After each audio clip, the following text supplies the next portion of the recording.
아스날이 미친 기세로 1위 자리를 유지하며 전진하고 있습니다. 특히 오늘 경기에선 아스날 선수들의 이것이 좋았는데요. 과연 이것이 뭔지 확인해 보도록 하겠습니다. 아스날은 가장 베스트 멤버가 선발 출전했습니다. 특히 하베르츠의 폼이 좋아서 기대가 되었고, 웨데고르가 부상에서 돌아온 뒤부터 계속 좋은 폼을 보여주고 있어서 중원에서의 플레이가 기대되었습니다. 브라이튼은 공이 없을 때는 전반부터 계속 전방 압박을 타이트하게 진행했습니다. 이런 기회는 오히려 탈압박하면 기회죠. 살리바부터 라이스, 베나이트를 거쳐 사카까지 빌드업이 물 흐르듯 넘어갑니다. 브라이튼이 이런 축구를 자주 합니다. 후방에서 공을 돌리면 선수를 끌어들이고 반대쪽 선수에게 아이솔레이션 기회를 제공합니다. 오늘은 아스날에게도 브라이튼 같은 모습이 자주 나왔습니다. 사카가 베나이트의 공을 이렇게 가운데 쪽에서 잡으면서 밀러가 앞쪽으로 끌려 나옵니다. 자연스레 밀러 뒷공간이 형성됩니다. 이 공간을 베나이트가 먹어줘도 되고 사카가 이용해도 상관없습니다. 이번엔 사카와 웨데고르가 2대1 패스를 수행합니다. 사카가 1대1 돌파를 시도합니다. 여기서 웨데고르의 디테일이 살아있는 움직임이 좋았습니다. 본인이 안쪽으로 띄워주면서 센터백을 끌어당기고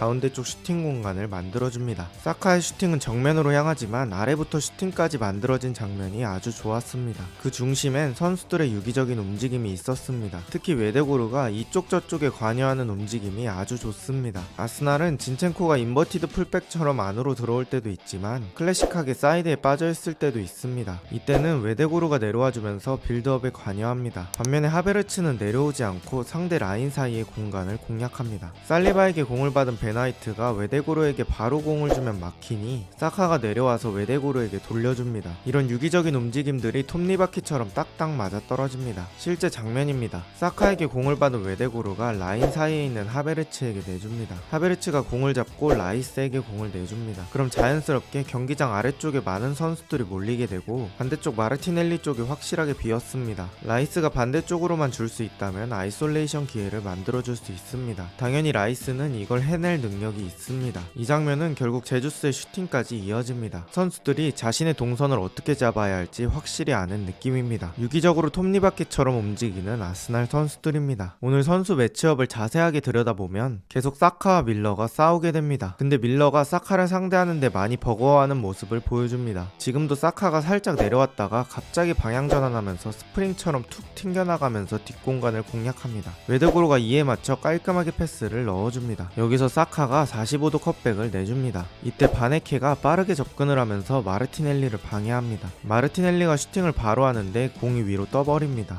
오늘 계속 밀러와의 매치업에서 승리하는 사카입니다. 아스날은 반대 전환 장면에서도 좋은 장면이 나왔습니다. 이 장면 역시 선수들의 세부적인 움직임 때문에 나왔습니다. 마갈량이스가 마르티넬리에게 공을 내줄 때 제주스는 한시 방향으로 출발하면서 상대 수비를 같이 끌어당깁니다. 그럼 이쪽 공간이 비게 되고 마르티넬리는 편하게 사용할 수 있습니다. 이때 진첸코가 앞쪽으로 움직임을 주면서 아딩그라가 또 따라오게 되고 가운데 쪽 패스 길이 열립니다. 마르티넬리는 반대쪽 사카에게 편하게 줄 수 있게 되었고 깔끔한 반대 전환 패스를 성공시킵니다. 전반은 0대 0으로 마무리됩니다. 득점은 없었지만 선수들의 유기적인 움직임이 좋은 장면을 많이 만듭니다. 좋은 움직임과는 별개로 아스날은 승리가 필요하기 때문에 결국 아스날에게 필요한 건 골이었습니다. 아스날이 코너킥에 강한 팀답게 세부 전술이 좋습니다. 지난 벌리전에서도 한쪽에 몰려있다가 모든 선수들을 가운데에 한 번에 보내면서 득점했습니다. 이번에 킥이 들어가기 전에 많은 선수들을 뒤쪽에 위치시킵니다. 여기엔 하베르츠, 마갈량이스, 베나이트까지 장신이 포함되어 있고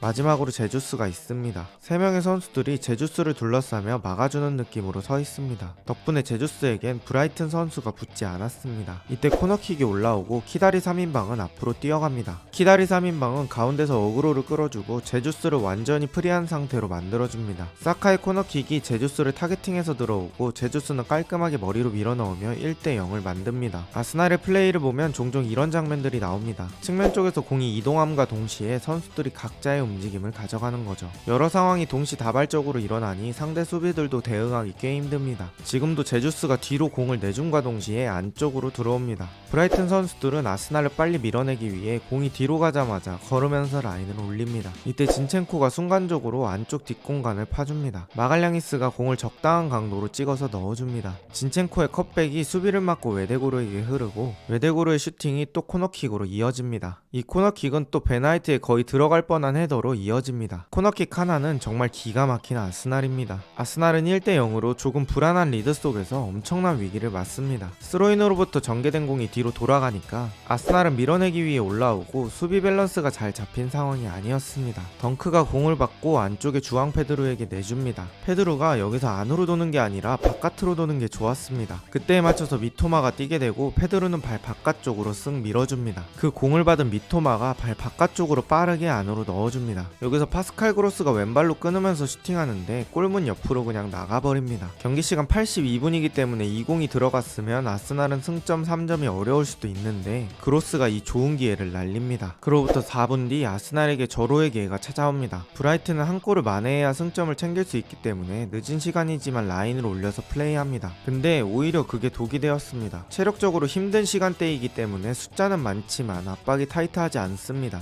웨데고르가 브라이튼 선수 사이로 움직여주면서 트로사르의 공을 받습니다. 웨데고르가 바로 은케티아에게 내준 공을 하베르츠에게 바로 내줍니다. 이때 덩크가 은케티아 쪽으로 좁히는 판단 때문에 하베르츠에게 패스길이 더 쉽게 열립니다. 덩크가 만약에 접근하지 않았으면 은케티아는 하베르츠를 주기엔 부담스러웠을 겁니다. 그래서 위쪽을 줬을 가능성이 높습니다. 위쪽으로 줬어도 브라이튼 선수들이 리커버리하고 있었기 때문에 적어도 1대1 찬스는 안 줄 수 있었는데 덩크의 판단이 아쉽습니다. 덩크 덕분에 하베르츠는 1대1 찬스에서 슈팅 기회를 잡고 깔끔하게 반대편을 보며 득점합니다. 잘 안 풀릴 때 하베르츠를 보면 이런 장면에서 놓칠 때가 많은데 아무래도 요즘 폼이 좋다 보니 이 정도 찬스에선 깔끔히 득점합니다. 하베르츠가 세기골을 득점하며 경기는 2대0으로 종료됩니다. 제가 초반에 말한 이것은 유기적인 움직임입니다. 선수들이 큰 틀 속에서 벗어나지 않으며 자기가 할 것만 딱 하고 빠져줍니다. 욕심은 페널티 박스 안에서만 부리면 됩니다. 게다가 파티와 팀버를 제외하면 가용할 수 있는 베스트 11이 유지되고 있고 이게 계속 아스날의 승리로 이어지는 것 같습니다. 미친 기세의 아스날은 과연 올 시즌 프리미어리그 우승을 차지할 수 있을까요? 저는 매주 해외 축구 분석 영상을 제작 중이니 비슷한 영상이 궁금하신 분들은 올해 안에 8만 달성할 수 있도록 구독 한 번씩만 부탁드립니다. 저는 축직먹이었습니다. 좋은 하루 되세요.